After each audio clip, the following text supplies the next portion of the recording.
Je m'appelle Shakir, je suis français, j'ai 25 ans, je suis musulman depuis 4 ans. Je me suis converti à l'âge de 21 ans en Égypte. J'ai fait un master en politique de la ville, en sciences politiques à Paris pendant 2 ans. Et là aujourd'hui je fais un autre master en sciences des civilisations à Istanbul. الفرنسي شاكر باحث أكاديمي كان لا يؤمن بدين. عرف أن من يواظب على الصلاة ويعمل بمقتضاها لا يصيبه القلق. أسلم منذ 4 سنوات ويواصل أبحاثه العلمية بعين جديدة. أريد أن أعرف عن شاكر قبل إسلامه. كيف كانت حياته؟ Difficile, dur. Parce qu'avant l'islam, j'avais pas de repères. Donc on est perdu. On suit ses passions et nos passions nous mènent partout. Donc on veut une chose, on arrive à la voir et on n'est pas satisfait, on en veut une autre. Donc on va à gauche, à droite, on n'en finit pas en fait. On ne sait pas ce qu'on veut, on ne sait pas où on va, on ne sait pas qui on est, pourquoi on est là. Oui, on vit une vie vraiment sans repères, donc très difficile. Intérieurement, c'est très difficile d'être stable intérieurement. كان شاكر يعاني من الفراغ الروحي في حياته كما يعاني الكثير من الجهل بالإسلام. لذلك بدأ شاكر بالبحث عما يلبي حاجته ويشبع روحه. أخي شاكر، كنت ملحداً ولا تؤمن بوجود إله لهذا الكون. متى وجدت الله عز وجل؟ Après, moi j'ai grandi dans un environnement multiculturel où il y avait notamment des musulmans à l'école, au collège, au lycée. Et j'ai notamment beaucoup fraternalisé avec des amis musulmans. Et il y a une étape entre le lycée et l'université, c'est que je suis parti au Maroc pendant 3 semaines. Un ami à moi qui était d'origine marocaine m'a invité. On est parti 3 semaines là-bas chez sa famille. Et là-bas j'ai été accueilli comme si j'étais un membre de la famille. Comme s'il me connaissait depuis 10-20 ans, alors que c'était la première fois que je l'ai rencontré. Et je pense qu'il y a eu vraiment un déclic quand je suis allé à l'université. Parce que là, j'ai quitté le cercle familial. J'étais seul, j'ai rencontré d'autres personnes. Dans le sens positif du terme, j'ai absolument pas ressenti de traumatisme d'être seul dans un dortoir à l'université, mais on rencontre d'autres gens, on se sent plus libre de lire d'autres livres, peut-être sur l'islam. Et donc c'est à ce moment-là, c'est vraiment la première année à l'université que j'ai commencé à lire sur l'islam. شاكر، كيف كنت ترى الإسلام قبل إسلامك؟ C'est difficile de m'en rappeler, c'est difficile. Comment je voyais l'islam avant ma conversion? Je pense que j'avais une belle perception de l'islam. De la tolérance vis-à-vis de l'islam. Parce que je suis parti en Égypte, je m'intéressais à l'islam, donc j'avais quand même cet intérêt-là. Mais après, je pense qu'il y a beaucoup de choses que je ne comprenais pas. Beaucoup de choses que je ne comprenais pas. Ce besoin de prier 5 fois par jour, par exemple. La relation aux femmes change aussi, de manière positive. On montre plus de respect, on est plus pudique aussi. Et c'est des choses que je n'arrivais pas à comprendre avant. Mais ce n'est pas pour autant que j'avais une mauvaise image de l'islam en tête avant ma conversion. بعد تخرج شاكر من الجامعة دعاه صديقه إبراهيم الذي أسلم حديثاً إلى مصر، حيث كان إبراهيم يدرس اللغة العربية هناك. Donc forcément, je me posais plus de questions. Ça a été vraiment aussi un déclic pour moi, cette conversion, de me dire, voilà, il a franchi le pas. Donc je me suis mis à m'intéresser d'autant plus à l'islam, encore plus qu'avant, à lire le Coran, à discuter avec lui, avec d'autres amis à côté qu'on avait rencontrés au Caire. Et donc là, petit à petit, vient cette certitude en moi. C'est-à-dire après avoir lu le Coran, après m'être posé les questions, et après avoir trouvé les réponses surtout, je me suis dit, voilà, là, j'ai envie d'avoir cette expérience de l'islam. J'ai envie de faire la prière. J'ai envie de voir ce que ça fait d'être musulman, de vivre comme un musulman, avant même de prononcer la shahada. Shakir, c'est un ami de longue date. On s'est rencontrés au début de la première année d'études, après le bac. Et en fait, c'était mon voisin, tout simplement, mon voisin de l'étage d'au-dessus. Shakir, c'est quelqu'un qui m'a beaucoup aidé, surtout après ma conversion. On s'est convertis à peu près en même temps. C'est en quelque part un compagnon de route On a appris l'islam ensemble, on a appris les bases ensemble, on a appris à bien faire la prière. في فترة بحثك عن الإسلام وفي هذه الفترة المهمة من حياتك أخي شاكر، متى بدأ اطلاعك على القرآن؟ حدثني عن هذه القصة. Le Coran, je l'ai approché au dernier moment. Peut-être les derniers jours avant de faire la shahada, c'est à ce moment-là que j'ai approché le Coran, subhanallah. Parce qu'avant, j'avais lu différents livres autour de l'islam, introductifs à l'islam, mais pas le Coran directement. Et parce que mon ami s'était converti à l'islam, il y avait un Coran sur la table, à l'appartement, en français et en arabe. Donc j'ai commencé à le prendre et à le lire. Première page, Fatiha. Deuxième page, Baqarah, qui commence. Allah, dans les premiers versets de Surat al-Baqarah, il nous dit, faites la prière et après la zakat. Et je pose la question à mon ami, je dis, pourquoi? La première, c'est si Allah a tout, si Allah a besoin de rien, il est suffisant lui-même, pourquoi il nous demande de faire la salah avant de faire la zakat? Pourquoi il nous demande de prier, de le prier, de nous abandonner à lui, avant de donner de l'argent aux pauvres, avant de donner aux pauvres? Il me dit, quand tu es dans un avion, l'avion commence à se cracher, il y a un accident. Tu dois prendre le masque à oxygène. Est-ce que tu le donnes à ton enfant ou à toi avant? Tu le donnes à toi, tu respires, tu respires, et après tu donnes l'oxygène à ton enfant. D'abord, sois bien intérieurement. Ressource-toi. Sois capable de donner aux pauvres avant de donner aux pauvres. كم هو جميل ذلك المعنى الذي طرحه شاكر. فعلا نحن بحاجة إلى الصلاة، نحن بحاجة إلى الإيمان، نحن بحاجة إلى قوة الله سبحانه وتعالى كي نستطيع أن نعبد الله سبحانه وتعالى في الأرض. Donc avant, ça m'a vraiment confirmé ce sentiment que j'avais de faire ma conversion à l'islam. Et après, ça augmente. Plus la foi augmente, plus l'amour pour le Coran augmente. Et malgré le fait qu'on ne comprenne pas l'arabe, ça apaise. Si on le récite sans comprendre, ça apaise. C'est un des miracles du Coran.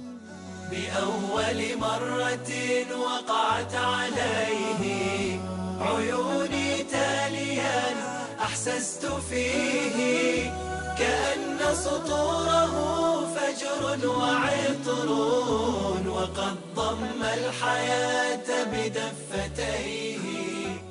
استمرت التساؤلات عند شاكر وهو يقرأ القرآن، فكان يقول: لماذا خلق الله سبحانه وتعالى الإنسان والإنسان هو الذي يفسد في الأرض؟ الإنسان هو سبب الحروب والمشاكل. فكانت الإجابة من الله سبحانه وتعالى. Et après, quelques pages après, les anges posent la question à Allah.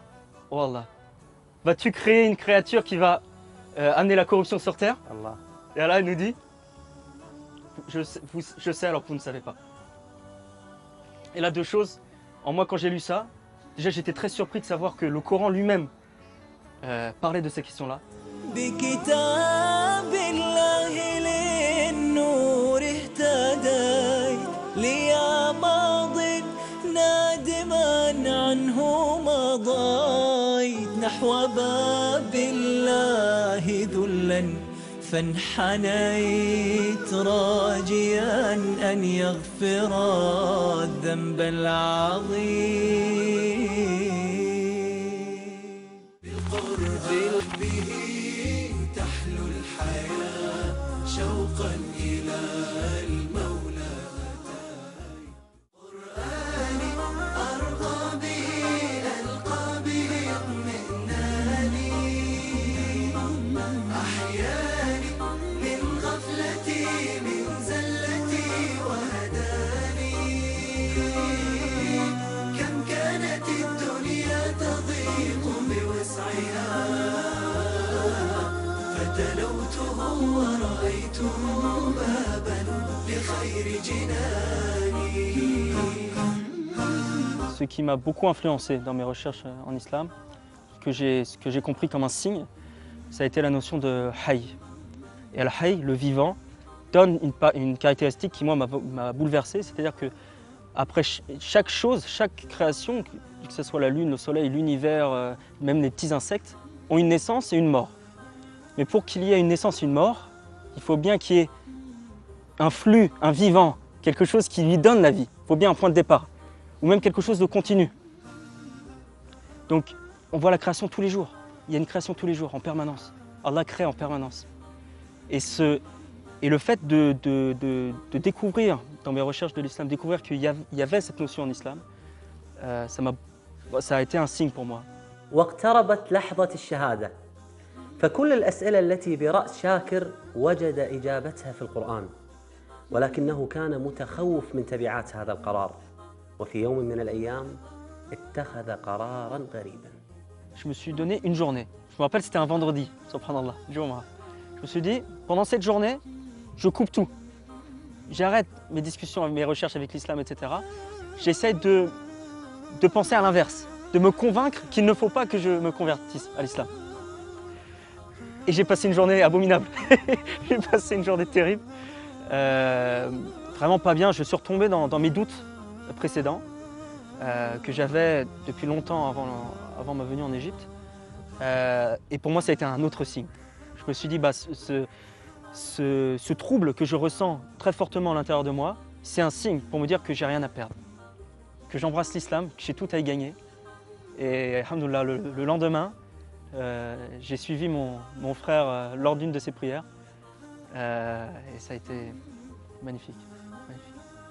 Mais ma conversion, et je pense la conversion en général, c'est pas quelque chose de direct, c'est pas quelque chose de net. Ce que j'entends par là, c'est que ce n'est pas un processus de cause à effet. C'est pas parce que j'ai lu des livres sur l'islam, que j'ai discuté avec des musulmans, que j'ai vécu avec des musulmans, que je suis devenu musulman. C'est Allah veut et il fait. Et même nous, je pense, en tant que convertis, on n'arrive pas à expliquer totalement notre conversion. On peut l'expliquer, on peut écrire l'histoire du début à la fin, mais on se pose quand même la question pourquoi? Pourquoi moi? Pourquoi je suis devenu musulman? Pourquoi j'ai la foi? Alhamdoulilah. Alhamdoulilah, c'est la seule chose qu'on peut dire.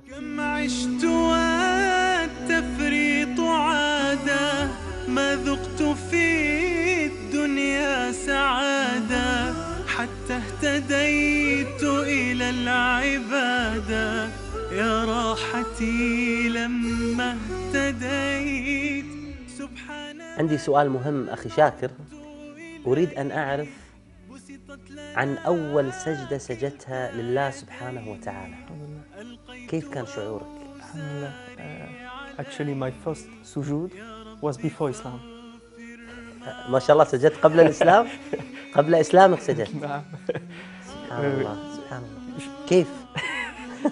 Je voulais vivre, avoir cette expérience avant de me décider, avant de prendre cette décision finale de la shahada. Parce que la shahada, on ne peut pas revenir en arrière. Donc je voulais goûter à l'islam avant. Et si je me rappelle bien, Ibrahim priait et je l'ai suivi. Je lui ai demandé avant, bien sûr. On a prié ensemble. Et là, quand je pose le front à terre pour la première fois, c'est comme si tous mes soucis passaient en arrière. Pourquoi j'ai fait ça? Pourquoi j'ai pas fait ça? J'aurais dû agir de la sorte, pas de la sorte. Pourquoi j'ai fait tel choix dans ma vie? J'ai mal parlé à cette personne. Et tous ces problèmes-là, qui étaient sur mes épaules, se sont envolés avec la prosternation. Parce que c'est le qadr. Ça s'est passé. C'est que ça devait arriver. S'il y a un destin, c'est arrivé. Après, à nous d'en tirer les leçons pour le futur, mais ne pas regretter sur le passé. Et avec l'islam, et vraiment les premières prosternations après l'islam, c'est surtout du remerciement que j'ai voulu transmettre à Allah. Merci, alhamdoulilah. Parce qu'on peut entendre ou lire parfois, selon certaines philosophies ou intellectuelles, que le bonheur n'existe pas ou que c'est seulement des rares moments, alors que c'est une erreur. C'est faux. Le bonheur, il existe. On est énormément, très nombreux à l'avoir trouvé à travers l'islam.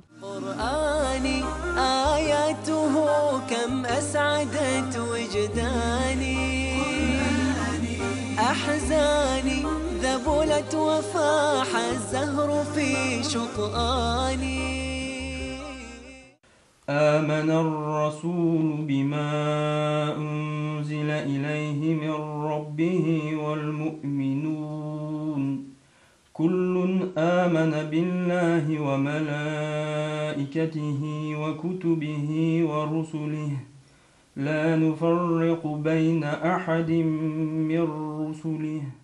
كيف تعلمت ما شاء الله قراءة القرآن؟ يعني أنا ما كنت أعلم هذا الجمال في القراءة ما شاء الله تبارك الرحمن، ولكن تفاجأت عندما قرأ أخونا شاكر. كيف تعلمت؟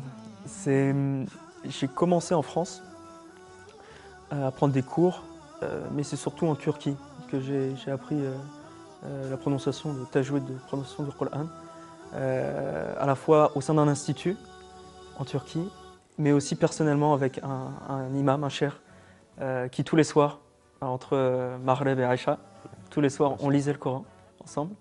Alhamdoulilah, yani barakallahu fihu. Il a donné beaucoup d'efforts, et je me dois de ne jamais l'oublier, Inch'Allah. هل تتمنى أن تكون يوما من الأيام حافظا للقرآن؟ Inch'Allah, Inch'Allah, Inch'Allah. Ou mec dora, Inch'Allah. يا رب. Shakir, c'est quelqu'un de très engagé. Je pense que l'islam lui a fait beaucoup de bien et j'apprends de lui beaucoup quant au respect de la religion, à la vraie valeur qu'il faut lui donner. كانت زيارة شاكر إلى مصر وتركيا أثراً كبيراً في إيمانه، فطلبنا منه مساعدة المهتدين الجدد لخوض هذه التجربة. Ce que j'aurais à vous dire, c'est que vous connaissez l'arabe, vous avez un trésor entre les mains. C'est-à-dire quand vous allez à la mosquée, vous comprenez ce que dit l'imam. Quand vous lisez le Coran, vous comprenez directement les sens et la profondeur du sens des versets. C'est un trésor magnifique, faut vraiment pas le bouder, faut en profiter à 100%, à chaque minute. Parce que nous qui vivons l'islam et essayons de le vivre profondément sans l'arabe, on se rend compte de l'obstacle que ça représente.